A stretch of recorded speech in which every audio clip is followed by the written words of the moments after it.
dizendo. Atos 22. Irmãos e pais, ouvi a minha defesa, que agora faço perante vós. Ora, quando ouviram que lhes falava em língua hebraica, guardaram ainda maior silêncio. E ele prosseguiu. Eu sou judeu, nascido em Tarso da Cilícia, mas criado nesta cidade, instruído aos pés de Gamaliel, conforme a precisão da lei de nossos pais, sendo zeloso para com Deus, assim como sois todos vós no dia de hoje. E persegui este caminho até a morte, algemando e metendo em prisões tanto a homens como a mulheres, do que também o sumo sacerdote me é testemunha, e assim todo o conselho dos anciãos, e, tendo recebido destes cartas para os irmãos, seguia para Damasco, com o fim de trazer algemados a Jerusalém aqueles que ali estivessem, para que fossem castigados. Aconteceu, porém, que, quando caminhava e ia chegando perto de Damasco, pelo meio-dia, de repente, do céu brilhou-me ao redor uma grande luz. Caí por terra e ouvi uma voz que me dizia: Saulo, Saulo, por que me persegues? Eu respondi: Quem és tu, Senhor? Disse-me: Eu sou Jesus, o Nazareno, a quem tu persegues. E os que estavam comigo viram, em verdade, a luz, mas não entenderam a voz daquele que falava comigo. Então disse eu: Senhor, que farei? E o Senhor me disse: Levanta-te, e vai a Damasco, onde se te dirá tudo o que te é ordenado fazer.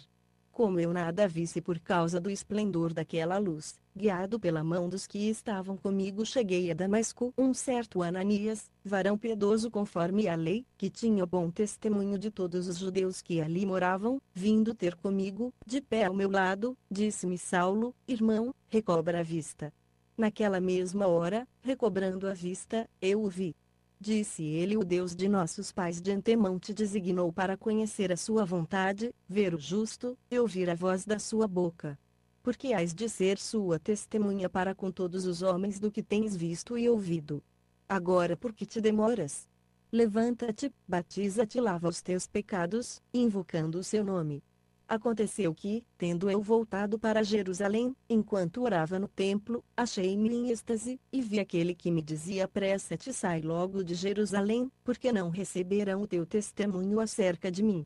Disse eu: Senhor, eles bem sabem que eu encarcerava e açoitava pelas sinagogas os que criam em ti, e quando se derramava o sangue de Estevão, tua testemunha, eu também estava presente, consentindo na sua morte e guardando as capas dos que o matavam. Disse-me ele: Vai, porque eu te enviarei para longe aos gentios.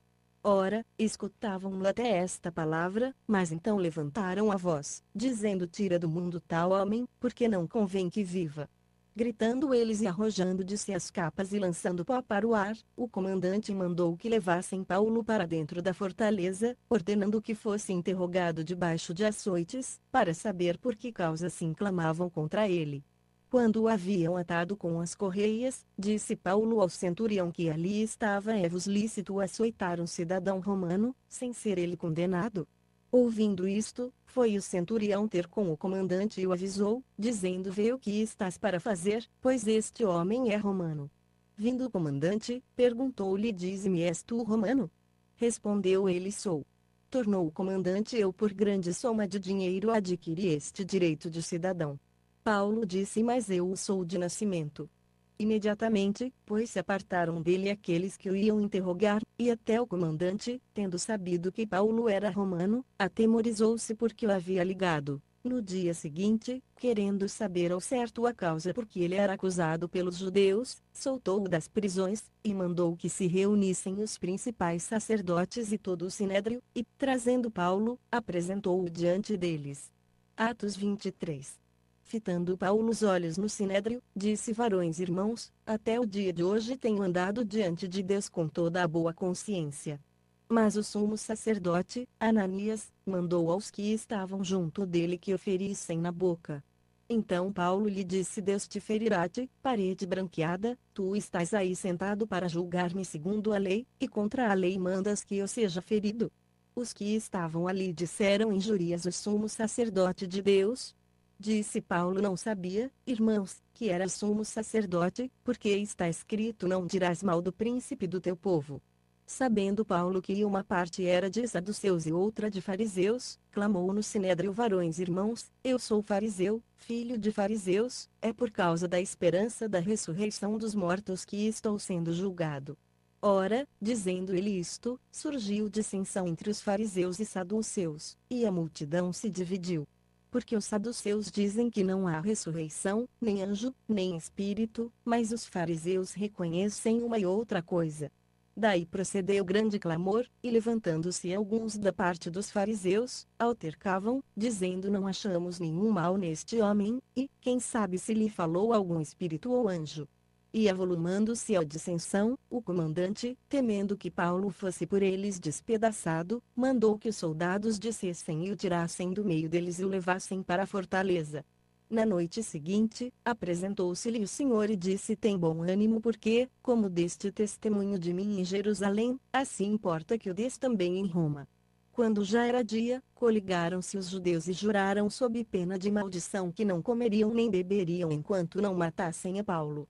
Eram mais de 40 os que fizeram esta conjuração, e estes foram ter com os principais sacerdotes e anciãos, e disseram: conjuramo-nos sob pena de maldição a não provarmos coisa alguma até que matemos a Paulo. Agora, pois, vós, com o sinédrio, rogai ao comandante que o mande descer perante vós, como se houvesseis de examinar com mais precisão a sua causa, e nós estamos prontos para matá-lo antes que ele chegue. Mas o filho da irmã de Paulo, tendo sabido da cilada, entrou na fortaleza e avisou a Paulo. Chamando Paulo um dos centuriões, disse: leva este moço ao comandante, porque tem alguma coisa que lhe comunicar. Tomando ele, pois, levou-o ao comandante, e disse o preso Paulo, chamando-me, pediu-me que trouxesse à tua presença este moço, que tem alguma coisa a dizer-te. O comandante tomou-o pela mão e, retirando-se à parte, perguntou-lhe em particular: que é que tens a contar-me? Disse ele: os judeus combinaram rogar-te que amanhã mandes Paulo descer ao sinédrio, como que tendo de inquirir com mais precisão algo a seu respeito. Tu, pois, não te deixes persuadir por eles, porque mais de 40 homens dentre eles armaram ciladas, os quais juraram sob pena de maldição não comerem nem beberem até que o tenham morto, e agora estão aprestados, esperando a tua promessa. Então o comandante despediu o moço, ordenando-lhe que a ninguém dissesse que lhe havia contado aquilo. Chamando 2 centuriões, disse: aprontai para a 3ª hora da noite 200 soldados de infantaria, 70 de cavalaria e 200 lanceiros para irem até Cesareia, e mandou que aparelhassem cavalgaduras para que Paulo montasse, a fim de o levarem salvo ao governador Félix. E escreveu-lhe uma carta nestes termos Cláudio Lísias, ao excelentíssimo governador Félix: saúde.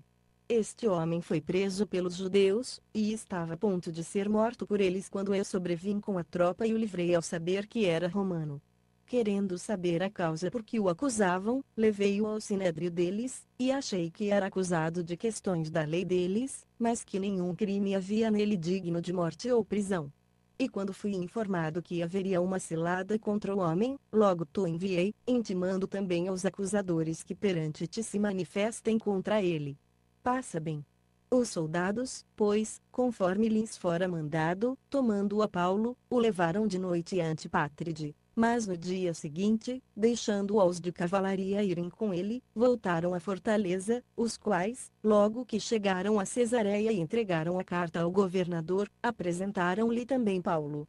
Tendo lido a carta, o governador perguntou de que província ele era, e, sabendo que era da Cilícia, disse: ouvir-te-ei quando chegarem também os teus acusadores, e mandou que fosse guardado no pretório de Herodes. Atos 20.